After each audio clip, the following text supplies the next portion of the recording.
Ito mga kaji. Siguro cedar hiwalay ito.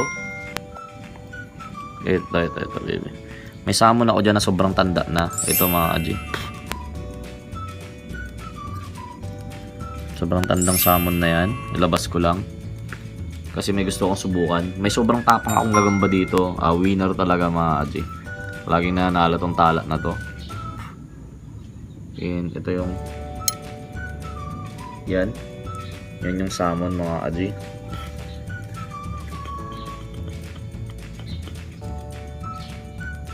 Gagawin natin dyan, lalabasan ko to, itong salmon na to. Dyan lang yung mga gagamba, yung malaki nandyan lang. Ito yung salmon, tingnan natin kung gagalaw pa siya kasi matandang salmon na talaga to. Old school na mga kaji. Yan yung galaw niya, matanda na to. Siguro kung ilang buwan meron na mga kaji. Hindi ko lang alam kung may 2-3 buwan na to. Sir David na salmon to mga kaji. Tagal na salmon na. Ito yun naman yung tala natin. Iba tapang na ito mga kaji. Kahit saan ko talaga dalhin tong tala na to, lumalaro talaga. Ayan, tingnan natin kung kakayanin niya tong laki ng salmon. Ang lugi ng salmon dito mga kaji is yung galaw niya. Yan. Pero huwag kang papaano dyan mga kaji. Kaso to,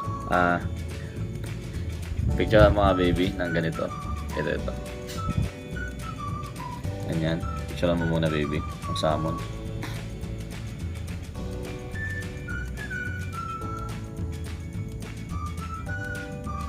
Yan. Tapos ito, ang tala.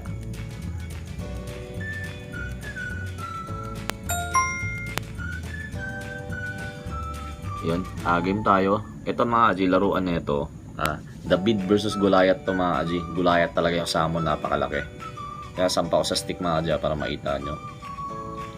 Kaso tiwalang tiwala talaga ako dito sa sobrang tapang na ito mga kaji. Iba yung tapang talaga na ito. Alam nyo yung mga matatanda nyo ng gagamba? Pero tingnan sa liit mga kaji, parang 5'10" to. Pero game, huwag ka lang pasakmal talaga sa salmon din, mamamatay ka. Ay yung salmon mga kaji, ang laki ng pangil. Patay yung tala. Huwag kang kung harap. Dumiskarte ka, huwag kang harap. Patay ka sa salmon. Patay ka sa salmon dyan. Naku, humarap kasi yung tala mga kaji. Humarap yung tala. Kumakagat yung tala mga kaji. Tela, bumalik pa yung tala oh. Kaso laki talaga ng salmon. Ba't kasi ganyan yung diskarte mo? Pag salmon yan, wag nyong haharapin. Kaya problema mga kaji. Pag salmon kasi, hinarap yan. Wala oh. Tiwala pa naman ako sa tala mga kaji. Kaso hinarap yung salmon ay pag face to face. Ayun yung problema nyan mga kaji. Matapang yung tala. Kaso, pag hinarap mo kasi yung salmon ng ganyan, ayan oh. Ayan mo, kumakayod pa yung tala. Pumalag talaga siya, pero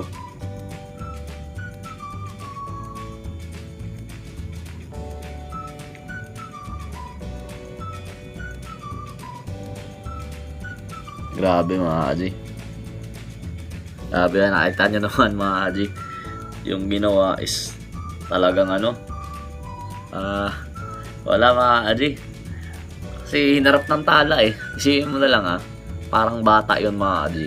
Yung 5 years old na bata nakipagsuntukan sa 10 years old, pero imbis dapat gawin lang ng bata mga kaji, malayo lang siya, may gamit siyang batuhin niya lang yung batuhin niya lang yung malaki.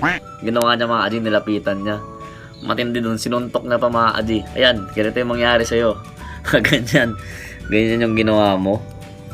Dali yung tala talaga mga kaji. Lumaro naman siya, pumalag talaga siya, pero yung salmon, overwhelming power ng salmon, hindi kaya. Masyadong malakas yung salmon. Dapat to sa mga jumbo na to, pero hindi. Kasi papanalunin ng gagamba. Makakagat yung tala. Papanalunin ng normal na gagamba mga kaji. Para to baby. Papanalunin ng normal na gagamba sa salmon is pag diniskartihan yung salmon, inikot-ikutan. Pero pag yung salmon naman mga kaji, sobrang bago pa. Bagong-bago pa talaga. Walang gagawin ng normal na gagamba. Pwersa pa lang, lugi. Doon pa lang, pwersa pa lang mga kaji, lugi na. Walang kumbaga sa walang kukunin talaga. pwersa lugi, bilis lugi, lahat mga G. Yun lang, sana napapasaya ko pa rin kayo. And siguro pasok tayo mga travel vlogs, mukbang, mga ganon. Prank, pasukin natin yung mga ganon mga G, para at least papano, hindi lang tayo paggagamba. Marami tayong gustong gawin. Siguro mag-aaral din ako mga insekto mga G, kung ano yung mga hobby ko, kung ano yung ginagawa ko, pakita ko rin sa inyo. Ano ba sinasahod natin sa YouTube, mga ganon. At least nakikita nyo rin yung other side ng buhay aside pang paggagamba mga G. Kasi ito, yung paggagamba na to mga G, laro talaga to. Laro ng mga bata dati na gusto naming ibalik. Yun lang, maraming salamat and God bless sa inyong lahat. Yun lang,